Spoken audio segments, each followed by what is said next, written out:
அன்பானவர்களே, இயேசு கிறிஸ்துவின் பரிசுத்தமுள்ள நாமத்தில் உங்கள் ஒவ்வொருவருக்கும் என் அன்பின் வாழ்த்துக்கள். ஜீசஸ் மீட்ஸ் யூடியூப் ஃபேமிலிஸ் சோமா இருப்பீங்க நம்புகிறேன். ஃபேஸ்புக்கில் இருக்கிற நம்முடைய குடும்பங்கள் கர்த்தருக்குள்ளே சந்தோஷமாக இருப்பீங்கன்னு விசுவாசிக்கிறேன். கர்த்தருக்குள்ளே நாங்களும் ஒவ்வொரு நாள் உங்களுக்கு ஊழியம் செய்வதை பாக்கியமாக எண்ணுகிறோம். சரீர பிரகாரமாக வெவ்வேறு இடங்களில் இருந்தாலும் உங்களுடைய ஜெபத்தை அதிகமாக நாங்கள் உணர்கிறோம். பிரியமானவர்களே, இந்த நாட்கள் கடைசி காலம் என்பது நம்ம எல்லாருக்குமே தெரியும். அதனால் இரவென்றும் பாராமல் பகலென்றும் பாராமல் சமயம் வாய்த்தாலும் வாய்க்காவிட்டாலும் ஊழியத்தை இன்னும் நம்ம தீவிரப்படுத்தி கர்த்தருடைய நாமத்துக்கு மகிமையாக இருக்க பிரயாசப்படுகிறோம். உடைய பிரயாசங்களுக்காக நீங்கள் ஜெபிக்கிறதற்காக நன்றி சொல்லுகிறேன். இந்த மாதத்தின் கடைசி நாள் கர்த்தர் என்ன சொல்ல போகிறார்? வாருங்கள் பார்க்கலாம். தானியேல் தீர்க்கதரிசியின் புத்தகம் 3ஆம் அதிகாரம் 17ஆம் வசனம் சொல்லுகிறது, நாங்கள் ஆராதிக்கிற எங்கள் தேவன் எங்களை தப்புவிக்க வல்லவராயிருக்கிறார். அவர் எரிகிற அக்கினி சூளைக்கும் ராஜாவாகி உம்முடைய கைக்கும் நீங்களாக்கி விடுவிப்பார். பிரியமானவர்களே, இதை சொல்லுகிறவர்கள் உங்களுக்கு தெரியும். Shadrach, Meshach, Abednego. அவங்க எங்க இருந்து கொண்டு சொல்றாங்க? அந்நிய தேசத்தில் அடிமைகளாக போன இடத்தில் பொற்சிலையை வணங்க மறுத்தவர்கள்.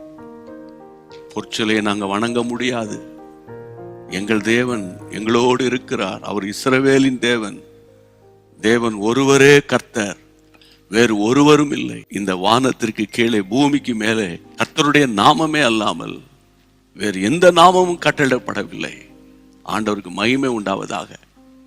பிரியமானவர்களே, அப்படி வைராக்கியமாய் சொல்றாங்களே, காரணம் என்ன?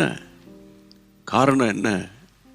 வேதத்தில் நம்ம வாசித்து பார்த்தா அவங்கள தூக்கி போட்டாங்க. அந்த சம்பவம்லாம் நமக்கு தெரியும். ஆனால் ராஜா யோசிக்கிறார், 3 பேர் தானே தூக்கி போட்டோம், 4வது ஒருவர் நடக்கிறாரே.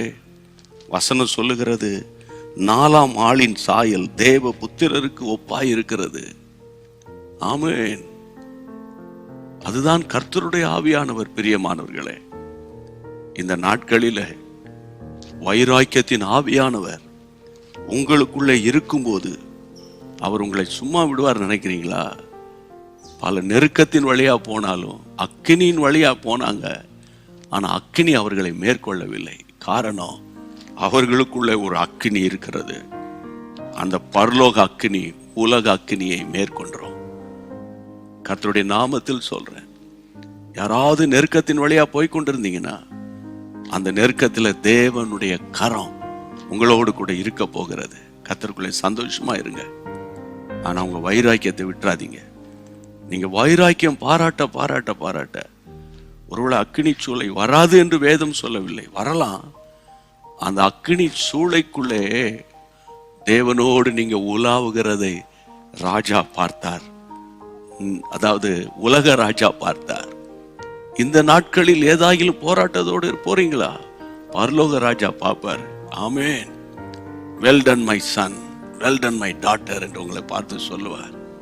சோதனைகளை கண்டு பயப்படாதீங்க. அந்த சோதனைகளின் நடுவில் என் ஆண்டவருடைய கரம் உங்களோடு கூட இருக்கும்.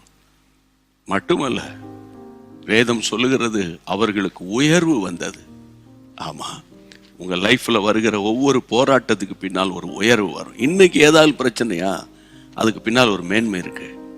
கர்த்தருக்குள்ள திடப்படுங்க, தைரியப்படுங்க. கர்த்தரால் நீங்க ஆசீர்வதிக்கப்படுவீங்க. ஜெபம் பண்ணிடுவோம். எங்கள் பரிசுத்தமுள்ள நல்ல தகப்பனே, சாத்ராக், மேஷாக், ஆபேத்நேகோ, ஆண்டவரே, உமக்காக வைராக்கியம் பாராட்டி அக்கினி சூளைக்குள்ள வேண்டுமானால் போவோமே தவிர பொற்சிலை வணங்க மாட்டோம் என்ற அந்த வைராக்கியத்தை பார்த்து, ஆண்டவரே, அக்கினிக்குள்ளே அவங்களை அனுப்பி வச்சுட்டு நீங்க தூரத்திலிருந்து வேடிக்கை பார்க்கவில்லை, கூடவே நடந்தீர். ஆண்டவரே, உம்முடைய பிள்ளைகள் இயேசு எங்களை கைவிட்டாரோ, கர்த்தர் எங்களை மறந்தாரோ, யாரெல்லாம் சோர்ந்து போய் இருக்கிறார்களோ, ஆண்டவரே, இன்றைக்கு அவர்கள் வீடுகளுக்குள்ளே நீர் உலாவி கொண்டிருக்கிறீர். இதன் நிமித்தம் அவங்களுக்கு ஒரு பெரிய உயர்வு வரப்போகிறதப்பா. கர்த்தரால் உம்முடைய பிள்ளைகள் ஆசீர்வதிக்கப்படுவார்களாக. கர்த்தருடைய நாமத்தில் ஆவியானவருடைய வைராக்கியம் உடைய பிள்ளைகளை உயர்த்த போகிறதற்காக ஸ்தோத்திரம். இயேசுவின் நாமத்தில் பிதாவே, ஆமென். கர்த்தருடைய நாமத்தினால மற்றவங்களுக்கு ஷேர் பண்ணுங்க, தைரியமா இருங்க. தேவன் உங்களை அதிசயமாய் நடத்துவார். God bless you. அன்பான தேவனுடைய பிள்ளைகளே, இச்செய்தி உங்களுக்கு மிகுந்த ஆசீர்வாதமாக இருந்ததென்று நாங்கள் நம்புகிறோம். தொடர்ந்து எங்கள் செய்திகளை கேட்டு கர்த்தருக்குள் ஆசீர்வதிக்கப்பட ஜீசஸ் மீட்ஸ் மினிஸ்ட்ரீஸ் என்கிற எங்கள் யூடியூப் சேனலை சப்ஸ்கிரைப் செய்யுங்கள்.